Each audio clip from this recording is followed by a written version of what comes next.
યદુવંશીઓને જય દ્વારકાધીશ, જય શ્રી કૃષ્ણ। આજે એક એવી વાત લઈને આવ્યો છું, એમાં કદાચ કોઈને ગમે ન ગમે, પણ આહિરત્વને ચોક્કસ ગમશે। રાજકારણની જગ્યાએ, પાર્ટીઓની જગ્યાએ પણ એક બાળક બનીને મારા સમાજને એક સંદેશ આપવો છે, અને એ સંદેશ જોટવા પરિવારની મુસીબતના અનુસંધાનમાં આપવો છે। મેં યુપીમાં કામ કરેલું છે, મેં બિહારમાં કામ કરેલું છે।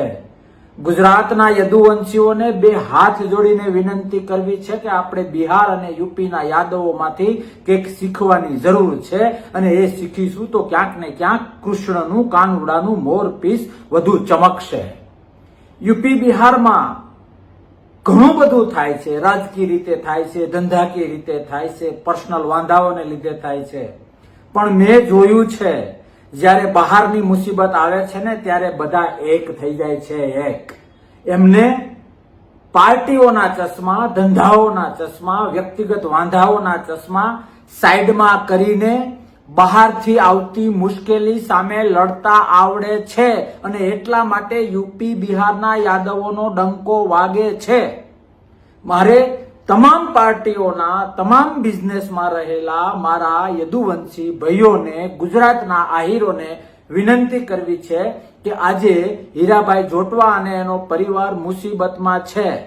આંશિક રીતે વાત થઈ શકે કે ભ્રષ્ટાચારની વાત છે, નક્કી કરનારું કોણ? આંશિક રીતે વાત છે કે ખોટું કર્યું, નક્કી કરનારું કોણ? એ કોર્ટ નક્કી કરશે।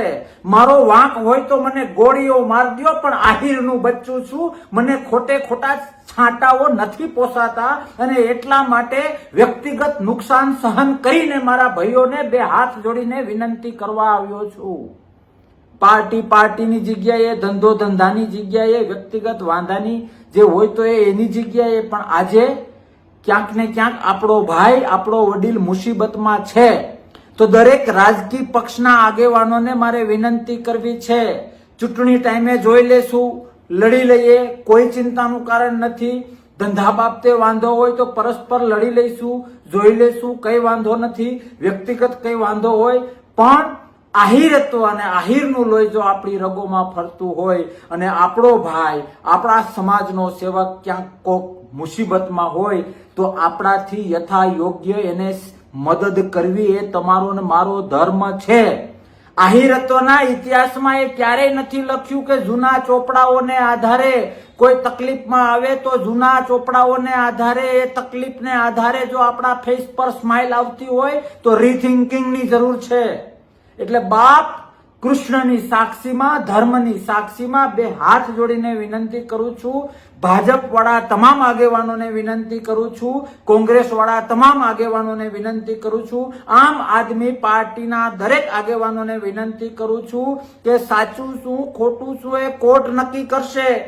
ખોટો આપણો ભાઈ ખોટો પુરવાર થાય તો બંધારણીય રીતે એને કંઈ પણ થાય, એમાં તમને મને વાંધો ન હોય, પણ ખોટી રીતે વ્યક્તિગત પેલા માટે, વ્યક્તિગત છાંટા ઉડાડવા માટે જોજો આપણામાંથી જ ક્યાંક કોઈ ન કરવાનું કરતું હોય તો તમામ આહિર ભાઈઓને કહેવાનું છે કે યાદ રાખજો, સ્ટેજ ઉપરથી આપણે મોટી વાતો કરીએ છીએ, સ્ટેજ ઉપરથી સમાજને મોટા સંદેશાઓ આપીએ છીએ, સ્ટેજ ઉપરથી ઘણું બધું સમાજ હિતનું વાત કરીએ, સારી વાત છે, પણ મારું પાટે આવી ગયું એટલે હું બીજાનું ન વિચારું, હું જ સર્વે સર્વા છું અને બીજા બધાને ઓલવેજ મારા અંડરમાં રહેવું, આવું કૃષ્ણએ નથી શીખવાડ્યું, આવું ગીતાજીમાં આપણા બાપ પરમ કૃપાળુ પરમાત્મા શ્રી કૃષ્ણએ નથી લખ્યું। એટલે બે હાથ જોડીને ફરીથી વિનંતી કરું છું કે જોટવા પરિવાર આજે મુસીબતમાં છે। એ મુસીબતમાં હું કોઈ પણ પાર્ટીમાં હોઉં, કોઈ પણ ધંધામાં હોઉં, કોઈ પણ સ્ટેજમાં હોઉં, એને મદદ કરવી ખૂબ જરૂરી છે।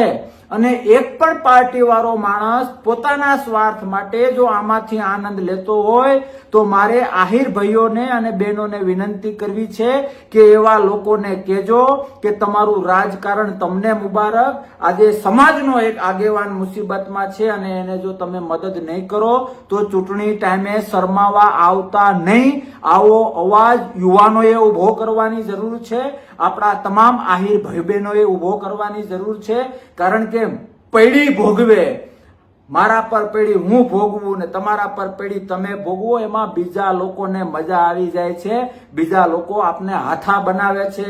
ચૂંટણી આવે, દરેક પક્ષમાં આપણો ભાઈ આપણી બેન હોય, આપણા માટે ગૌરવની વાત છે. દરેક રાજનીતિમાં આપણો ભાઈ બહેન પોતપોતાની રીતે એની આવડત અને શક્તિ પ્રમાણે યોગ્ય સ્થાન મેળવે, એ સાચી વાત છે, હોવી જોઈએ, કરવું જોઈએ.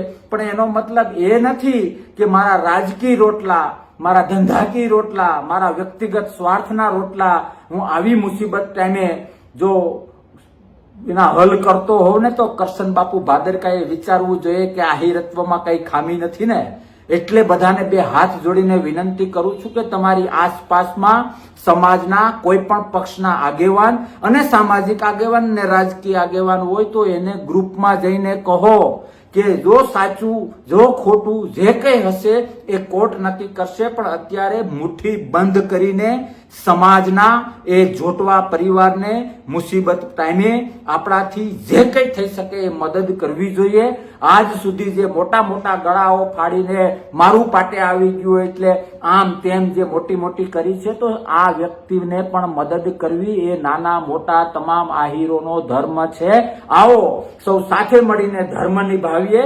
રાજકારણ થશે મારા વાલા, ધંધો થશે મારા વાલા, વ્યક્તિગત વાંધા હશે તો સોલ્વ થશે મારા વાલા. એ આપણા વાડની અંદરનું છે, આપણા ખેતરની અંદરનું છે, પણ આપણા સમાજના એ બોર્ડરની અંદર કોઈ બહારનું આવેલું ભૂંડ જો આપણા ખેતરને નુકસાન કરતું હોય તો એને ઓકાત બતાવવી, એના માટે ઘરે ઘરેથી નીકળી પડવું એ આહિરત્વ માટે તમારો મારો ધર્મ છે. આવો કૃષ્ણની સાક્ષીમાં રાજકારણ ભૂલી જઈએ, વ્યક્તિગત સ્વાર્થ ભૂલી જઈએ અને સમાજના આગેવાન પર આવી ગયેલી મુસીબતમાં ફૂલ નહીં તો ફૂલની પાખડી જે મદદ થઈ શકે એ મદદ કરીએ અને કૃષ્ણને ખુશ કરીએ.